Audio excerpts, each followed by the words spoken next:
오늘 수요일에 나오신 모든 분들을 주님 이름으로 환영하며 축복합니다. 저희 안에 가끔씩 아주 가끔씩 자기 잘난 자랑을 할 때가 있습니다. 그런데 그 가운데 저를 참 부러워하는 것이 한 가지 있습니다. 그것은 다른 것이 아니라 저의 시력입니다. 1.5, 1.2이기 때문에 지금까지 안경을 한 번도 써본 적이 없습니다. 반면에 저희 아내는 시력이 좋지 못합니다. 그래서 안경을 쓰고 있고요. 렌즈를 해야만 앞을 제대로 볼 수 있습니다. 시력이 좋지 못하여 안경을 쓰기 때문에 참 불편한 것이 많다고 했습니다. 그래서 안경을 쓰지 않는 제가 너무너무 부럽다라고 가끔씩 아주 가끔 자기 잘난 자랑하는 제 아내가 저를 부러워할 때가 있습니다. 여러분, 시력이 좋지 못해서 안경을 쓰고 렌즈를 끼는 것도 참 불편하고 참 힘이 든데 아예 앞을 볼 수 없다면 어떠하겠습니까? 아마 일평생을 깊은 암흑 속에서 살아간다라는 것은요, 정말 상상할 수 없는 정말 큰 고통일 것입니다. 평생 단 한 번도 앞을 보지 못함은 생각만으로 참 가슴 아프고 슬픈 일이 아닐 수 없는 것이죠. 사랑하는 이 얼굴이 어떤 게 생겼는지, 우리 엄마 얼굴이, 우리 아빠 얼굴이, 친구 얼굴이 어떻게 생겼는지 그것을 단 한 번도 볼 수 없다라고 생각한다면 참 힘이 듭니다.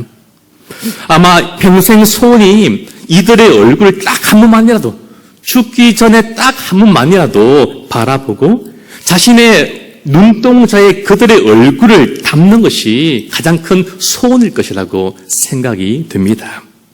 오늘 성경 본문 말씀 속에 깊은 어둠 속에 있는 한 사람을 우리 만나게 됩니다. 그가 누구입니까? 앞을 볼 수 없는 맹인입니다. 그는 자신의 의사와 상관없이 태어나 보니까 앞을 볼 수 없는 사람이었습니다. 그런 가운데 제 아들이 예수님께 질문을 하죠. 어떤 질문입니까? 이 맹인된 이 사람이 앞을 보지 못하는 것이 부모 탓입니까? 아니면 이 사람 탓입니까? 누구 죄 때문입니까? 라고 그 이유에 대해서 묻고 있습니다. 오늘 제자들은 이 맹인을 불쌍히 여겨서 어떻게 도와줄까? 어떻게 하면 낫게 할까? 그것에 관심을 가지기보다 오직 그가 소경된 이유에 대해서만 관심을 갖고 있는 것이죠. 참 우리와 많이 닮았다라는 생각을 하게 됩니다. 여러분, 구경하고 있는 제3자인 제자들이 말이 참 많습니다. 우리 인생도 그렇지 않습니까? 정작 인생의 주인공은 참 말이 없는데 주위에 있는 구경꾼들이 참 말이 많은 것을 우리도 쉽게 볼 수가 있습니다. 제 아들의 이와 같은 잘못된 정부와 관행과 그들의 사고방식으로 인하여서 그들은 잘못된 질문을 오늘 하고 있는 것입니다. 여러분, 우리 그릇된 생각과 판단은요, 우리 자신도 힘들게 만들지만 다른 이들도 참 힘들게 만듭니다. 오늘 제자들은 그들의 편견과 오해와 그리고 영적 무지함의 어둠 속에 깊이 빠져 있습니다. 사실 그 맹인은요, 눈앞에 있는 앞을 보지 못하는 그 사람이 아니라 오늘 제자들이 영적 맹인과 같았다라는 것이죠. 오늘도 마찬가지로 영적 맹인과 같은 수많은 세상의 무신론자들이 이와 같은 질문을 합니다. 그리고 이 질문 앞에서 방황하게 되고 예수님께 나아가는 길이 막혀버리는 것이죠. 어떤 것들입니까? 오늘날에도 우크라이나나 다른 지역, 다른 나라에서는요, 지금도 전쟁이 일어나고 있습니다.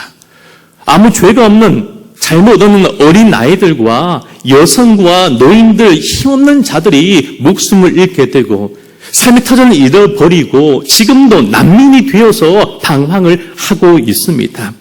전쟁으로 수만 명이 이미 죽었고 앞으로 얼마나 많은 이들이 죽을지 그 누구도 알지 못합니다. 아프리카의 제3세계, 아니 오늘날 우리 주위에도 가난으로 또한 배고픔으로 죽어가는 이웃들이 많이 있습니다. 많은 이들이 가난이 대물림되고 있는 것이죠. 태어날 때부터 장애를 가지고 있는 우리의 이웃들이 있습니다. 아무런 잘못도 없고 올바르게 살아왔는데 우리는 이러한 경험을 하게 되는 것이죠. 또한 수많은 안타까운 사건들, 사고들 우리는 수없이 오늘도 접하고 있는 것입니다. 질병에 대한 것들, 죽음에 대한 의문들, 이와 같은 질문에 인하여서 수많은 무신론자들은 지금도 하나님께 분노하고 있습니다. 어떤 이들은 인생의 허무주의에 빠지기도 하는 것이죠. 신앙으로 나아가지를 못하고 있는 것입니다. 오늘 우리 주위에도 고통당하는 자들이 참 많이 있습니다. 혹시 우리의 마음대로 다른 이들의 아픔을 바라보면서 자의적으로 그냥 내 생각으로 해석하고 판단하고 있지는 않습니까? 여러분, 기도를 하지 않아서 우리의 몸이 아픈 것입니까? 마음의 질병을 가진 사람은 믿음 없는 사람입니까? 그렇지 않습니다. 신앙생활 열심히 하시고 수요 기도에 나오시고 새벽에 나오시고 정말 뜨겁게 기도하시고 믿음 있는 그런 분들도 얼마든지 몸과 마음에 병이 들 수 있는 것입니다.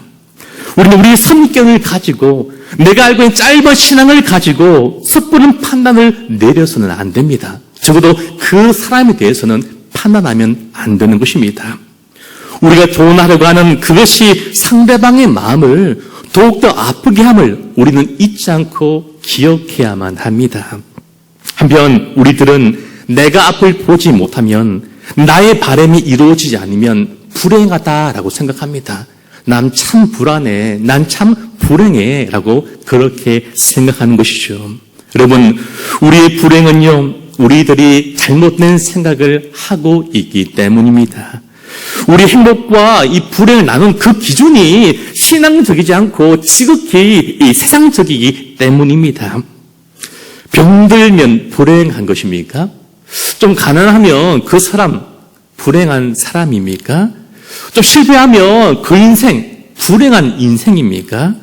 오래 살면 참 행복한 사람이고 다른 이들보다 빨리 부르심 받아 천국 가면 그 사람 불행했던 사람입니까? 여러분, 우리의 기준 자체가 잘못되어 있습니다. 우리의 기준을 바꾸지 않는다면 우린 더 이상 결코 행복을 누리지 못할 것이고 영원토록 나는 불행해 라고 말할 수밖에 없는 것입니다. 여러분, 성경이 말한 행복한 사람은요, 세상의 기준과 참 다릅니다. 어떤 사람이 행복한 사람이라고 그렇게 말합니까? 애통하는 자가 행복한 사람이다라고 말합니다. 가슴을 치고 눈물을 흘리고 아파하는 그 사람이 진짜 행복한 사람이다라고 그렇게 성경은 말씀합니다. 어떤 사람이 행복하다라고 성경에서 말씀합니까? 마음이 부자가 아니라 마음이 가난한 자. 진짜 찢어지기 가난한 그 사람이 진짜 행복한 사람이다라고 그렇게 말씀하고 있는 것이죠. 우리 모두는 행복한 사람인 줄 믿는 이 밤이 되었으면 좋겠습니다.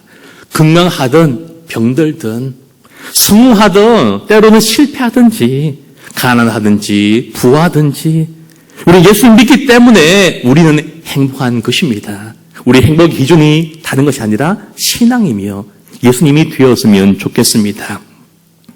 잘못된 생각을 가지고 편견을 가지고 영적 무지함을 가지고 현상과 원인에만 관심을 가지고 있는 제자들과 달리 예수님은요, 이 사람의 치유, 회복에 대해서 관심을 갖고 있습니다. 어떻게 하면 낫게 할까? 어떻게 하면 이 사람의 아픔을 내가 가지고 갈까에 대해서 오늘 주님이 그곳에 마음이 있는 것입니다. 어떻게 하면 새로운 삶을 살게 할 것인가? 그것에 주님의 마음이 있는 것입니다. 왜냐하면 예수님은 한 사람의 존재 이유와 그 사람의 존재의 목적에 관심이 있기 때문입니다. 오늘 예수님은 그 사람이 어떻게 맹인되었는지 원인을 분석하고 파악하고 연구하고 공부하는 그것에 관심을 두지 않으시고 오직 그가 맹인된 목적에 대해서 관심을 갖고 계십니다. 그 이유가 무엇입니까? 바로 하나님의 영광입니다. 여러분, 하나님 믿는 우리에게 결코 우연은 존재하지 않습니다. 모든 일들은 하나님의 선하시고 기쁘신 뜻이 반드시 그 속에 담겨져 있습니다. 우린 고통 중에서도 고통을 당하고 우리가 어둠 가운데 거할지라도 어떻게 하면 영광을 돌릴지에 대해서 우리는 생각하고 고민하며 살아가야 하는 그런 존재들입니다. 우리의 고통으로도 내가 당하는 고통과 질병과 마음의 아픔과 이별과 상처, 가난을 통해서도 얼마든지 우리는 하나님께 영광을 올려드릴 수 있는 사람들이기 때문입니다. 병든 것도, 때로는 실패한 것도, 이별한 것도, 이 모든 것들도 하나님의 영광을 돌리기 위한 것입니다. 모든 것이 주님만 있을 때에 그 모든 것은 버릴 것이 없는 의미 있는 존재들이 되는 것이죠. 한 번씩 옛날에 생각을 할 때에 잊지 않고 기억되는 그런 장면들이 있습니다. 제가 아주 어렸을 때에 한겨울이었는데 아버지와 어머니와 함께 한겨울에 멀리 이동을 한 적이 있습니다. 1980년 후반에는 자동차가 그렇게 많지 않던 시절이었기 때문에 저희 집에도 자동차가 없었습니다. 그래서 오토바이를 타고 한겨울에 아버지가 오토바이를 운전하시고 어머니가 뒤에 계시고 그 중간에 제가 타면서 먼 길을 간 적이 있습니다. 다른 것이 아니라 몸이 아프셨던 어머니께서 침을 맞으시고 또 뜸이라는 것을 뜨기 위해서 그 한겨울 추운 겨울에 그 1시간 가까이 걸리는 그 먼 길을 갔던 그것이 아직도 저는 잊혀지지 않고 기억에 남습니다. 1시간 동안 침을 맞고 쑥뜸을 뜨고 기다렸다가 함께 왔던 그 어린 시절이 아직도 잊혀지지 않습니다. 어머니가 이런 말씀을 저에게 많이 하신 것을 제가 들었습니다. 내가 몸이 아파서 하나님의 영광을 가린다. 빨리 내가 나아지고 영광을 올려드려야 되는데 너무 마음 아파하는 그런 말씀을 많이 듣고 안타까워하는 모습을 옆에서 보곤 했습니다. 사랑하는 성도님 여러분, 우리는 병들어서 내가 하나님께 영광을 돌리지 못할 것이다 라고 그렇게 생각하십니까? 우리 가정은 가난해서 하나님 영광을 가려라고 혹시 그렇게 생각하고 있지 않습니까? 나는 실패해서 하나님께 쓰임받지 못할 거야 라고 그렇게 여기지는 않습니까? 결코 그렇지 않습니다. 하나님 우리의 질병까지도 하나님 영광을 위한 재료로 삼으십니다.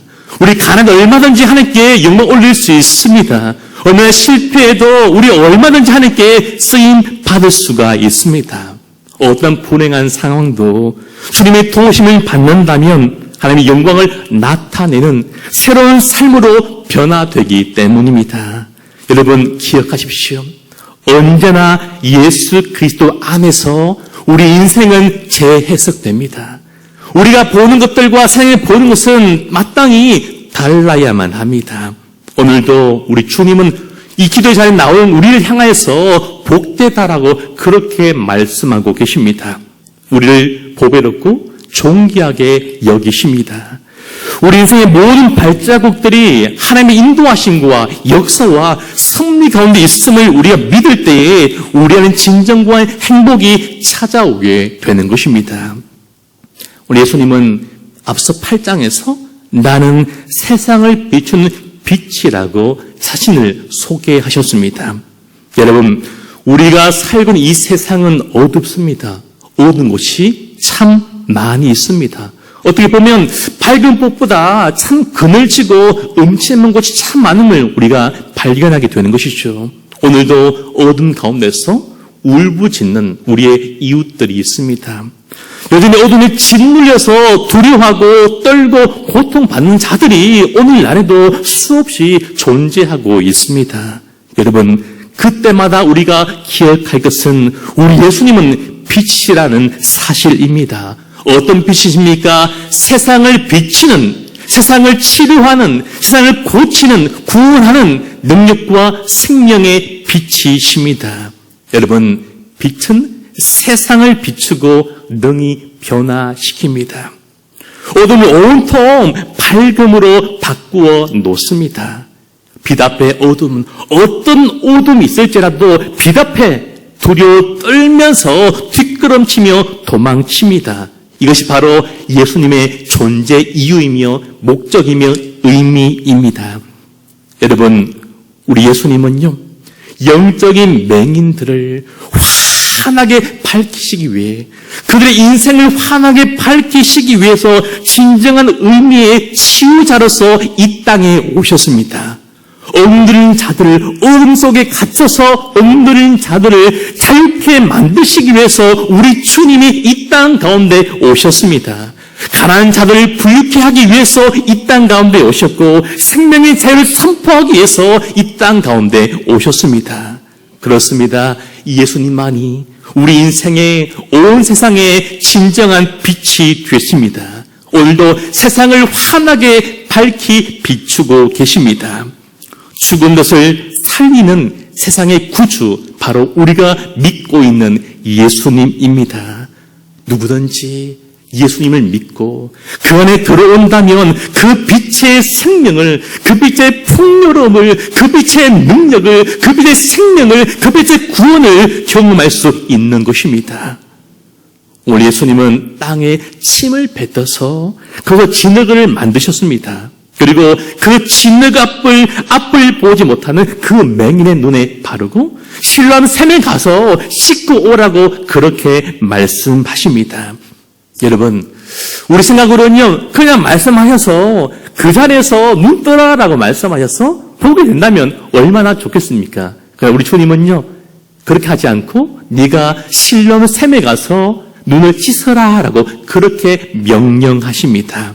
그리고 이 말씀에 순종한 이 맹인이 말씀에 순종하여서 앞을 볼 수 있게 되었습니다. 여러분, 오늘 맹인은 예수님의 말씀에 순종합니다. 이것이 중요합니다. 그에게 정말 믿음이 있었기 때문에 그는 기꺼이 그 말씀에 순종하여 실로암에 가서 그의 눈을 씻어냈습니다. 만약 그에게 그러한 믿음이 없었다면 아마 그는 실로암 샘으로 가지도 않았을 것입니다. 주님의 말씀에 의지하여서 밤새도록 그물을 던졌지만 물고기 한 마리 잡지 못했던 그 베드로가 주의 말씀에 의지하여 깊은 곳에 가서 그물을 던졌더니 그물이 찢을 정도로 수많은 물고기를 잡게 되었습니다.